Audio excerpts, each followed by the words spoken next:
지금처럼 이렇게 생각을 하던 시대인데 일제 시대도 그렇고 해방 후 바로 그렇지 않았어요?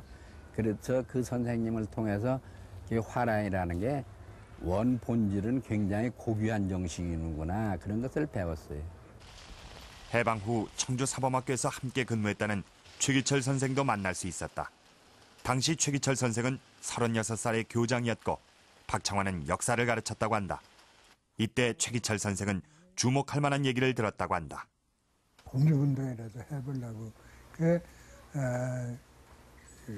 중국을 가는데 그 국경 넘어서 지금 안동이 좀 탐동이라고 한다든가 거기까지 양반이 가셨다요. 그래 이제 일본 관원한테 붙잡혔다거든. 그래서 이제 보통 독립운동 한다면 뭐 그냥 치고받고 야단이 났는데 아주 정중히 모시더래요. 그래서 선생님 그 소원이 뭡니까? 그러니까 역사 공부라고. 그래서 이제 그러면 좋은 수가 있습니다. 우리가 아주 그 역사 공부를 뭐 실컷 하실 수 있도록 그런 장소를 알려갈 테니까 안심하고 오십시오. 해서 간 것이 이제 황실도서관이라고 해요. 박창화와 일본 왕실도서관은 어떤 관계가 있는 것일까? 구체적인 사실을 확인하기 위해 충북교육청을 찾았다. 이력서철 중독인데요. 아, 50년도에? 예. 예. 여기 박창화 이게 선생님. 박창화 선생이라고 돼 있네요. 예. 1950년 퇴임자 명단에 박창화의 이름이 있었다.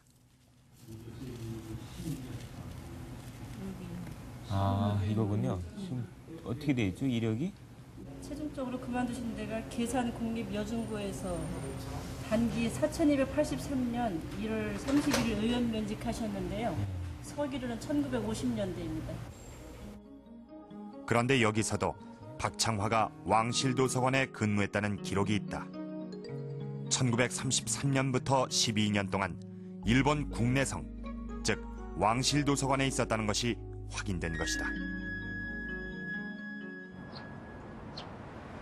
일본 왕실도서관에서 박창화의 이력과 김대문의 화랑세기를 찾아보기로 했다.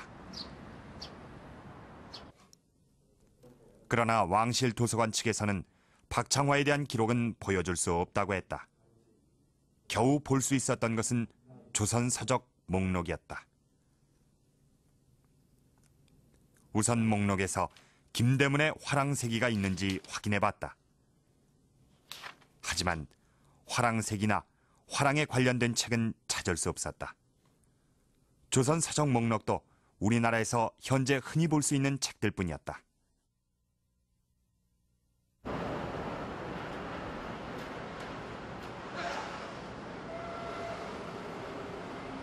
왕실도서관에서 박창화의 근무 사실을 확인할 수 없었던 취재팀은 일본 국립국회도서관에서 1930년대에서 40년대 사이에 일본 국내성에서 근무한 직원의 명단을 발견했다.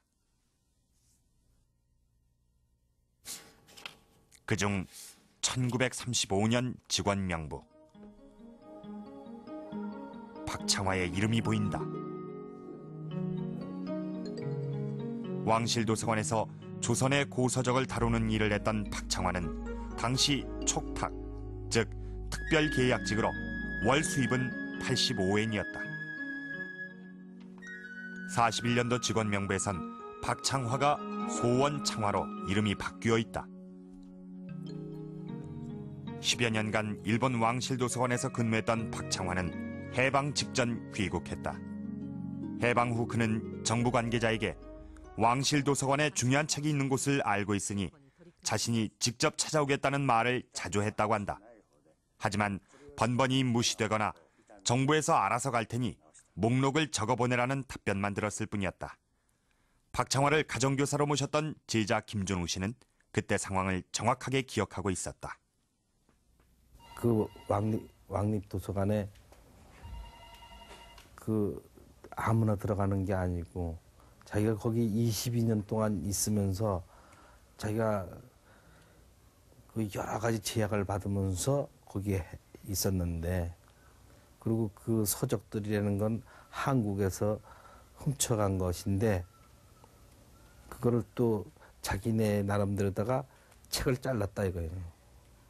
그런 식으로 해서 자기네 책이라고 하고 앉아 있는데 그걸 저기 가서 가르쳐 주겠느냐. 그게 자기는 거기서 근무하면서 어느 구석에 어떻게 그 몇 층에 뭐가 있다는 거 이런 걸 다 저 알고 있는데 여기서 간다고 그걸 주겠느냐 말이야. 일본 왕실 도서관엔 천황의 족보는 물론 수많은 고서적들이 보관돼 있다. 일본이 가져간 조선의 중요한 고서적들도 이곳에 있을 것으로 추정된다.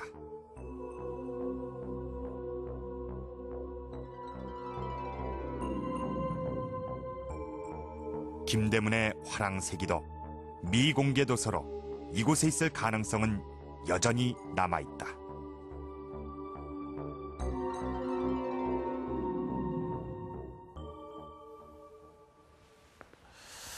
현재로서는 이 김대문의 화랑세기가 실제로 존재하는 것인지, 그리고 이 책이 이곳 왕실 도서관에 미공개된 도서 중에 남아있는지는 알 수가 없습니다.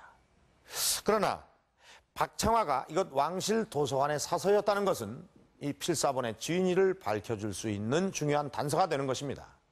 왜냐하면 일본에서 빼앗아간 조선의 많은 고서적들이 아직도 이곳 왕실 도서관에 남아있을 것으로 추정되고 있기 때문입니다. 그렇기 때문에 이 화랑세기도 이곳 왕실 도서관에 공개되지 않은 서적으로 남아있을 그런 가능성도 배제할 수가 없는 것입니다. 이곳 왕실 도서관에서 이 조선의 고서적을 연구하고 있던 이 박창화는 한학은 물론이고 역사학에도 많은 관심을 가지고 있었습니다. 그렇기 때문에 소장한 책도 많았고 또 자신이 직접 저술한 책도 상당한 것으로 알려져 있습니다. 그렇기 때문에 이 박창화의 소장한 책이나 이 저술한 책이 이 화랑세기의 필사본의 진위를 밝혀줄 또 다른 단서가 될 수도 있는 것입니다. 박창화의 소장도서와 저서들은 그의 손자가 가지고 있다. 우선 책의 내용을 하나하나 확인해 보기로 했다.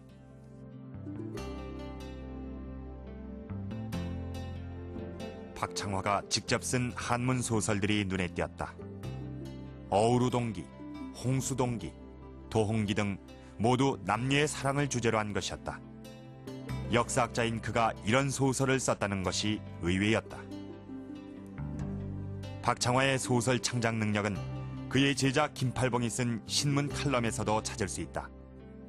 1910년대 박창화는 학생들에게 막동이라는 역경을 이기고 사는 한 소년의 얘기를 들려줬다. 그런데 3년 동안 계속해도 끝나지 않았다고 한다.